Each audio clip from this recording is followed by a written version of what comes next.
Hi, my name's McKay, and today I'm going to be looking at the Montessori education system and comparing it to my own personal experience at Redland Bay State School. I'm actually here today at Redland Bay State School because I felt that it was more personal for me to be able to connect and explain to you my experience here and still relate it to the Montessori teaching and education system. So the Montessori education system was created by Maria Montessori. She strongly believed that children should have the ability to take control of their own learning and be independent with their learning. The Montessori schools are set up in specific ways that allow students to connect to what's around them and through their objects.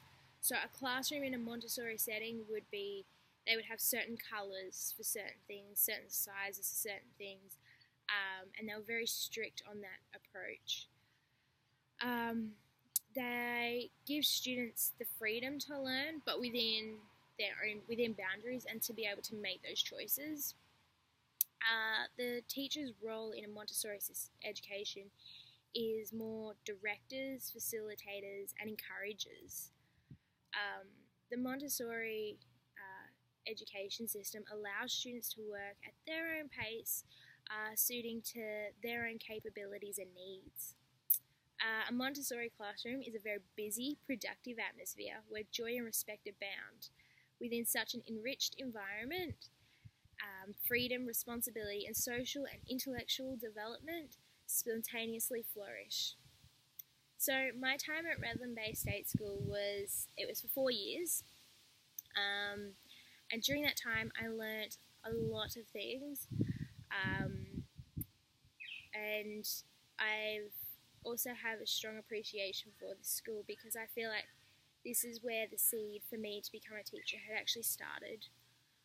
That's where I really felt that this is what I wanted to do.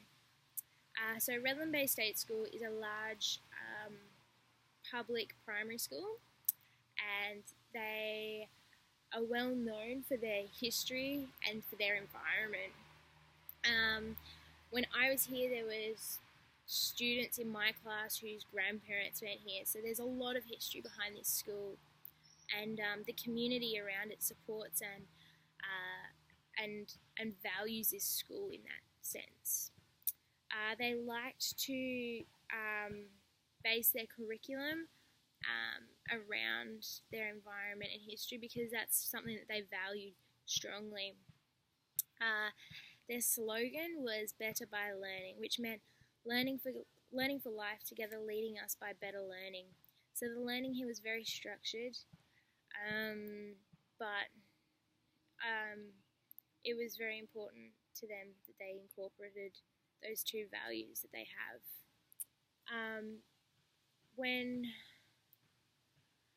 When I was here, I remember the classrooms between year 3, 4, and 5. It was very independent learning, so that you'd sit in rows. But then when you got to year 5, 6, and 7, it became very group orientated. They wanted their students to learn socially, and I found that was very rewarding. The teachers, parents, students, they all play a very active role in this school, and it's valued, and you can see that when you come in here. Like walking into the school gates today, I felt safe, and it was very welcoming, and that's the kind of environment you want a school in. They weren't like a Montessori school where they have their structure of certain objects, certain colours, certain things. This school's not like that. They're very strong on how we look after the environment and how we value our history. So some people have different views on Montessori schools. Some believe that it's a chance for students to do very little work, while others believe that there's too much work and very little socialising happening. But I think that's wrong. It gives students the opportunity to be independent learners, yes, but they strongly encourage students to be social and interact with others. Montessori schools allow students to work at their own pace. And if a student learns better socially, then they will work with groups. If they prefer to learn independently, they'll work independently. If they prefer to work with objects and materials, then they will work with that. So Montessori school gives that freedom. Whilst in this school, it was very different. It didn't allow that as much. It was more how the teacher saw the teaching should be done. I didn't find that there was any biblical conflicts between either schools, because like a Montessori school, it gives that opportunity for students to learn at their own pace, and it gives them the opportunity to be independent. And independence is strongly, it's very important, because as you grow older, you have to become independent. So it's important that students do learn that.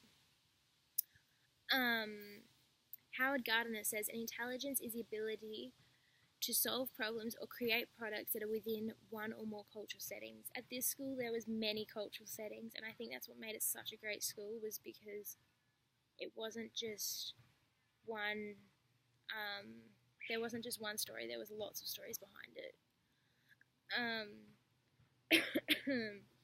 I loved my experience here at Redland Bay State School. It was rewarding, and I'm so grateful that I got to experience here.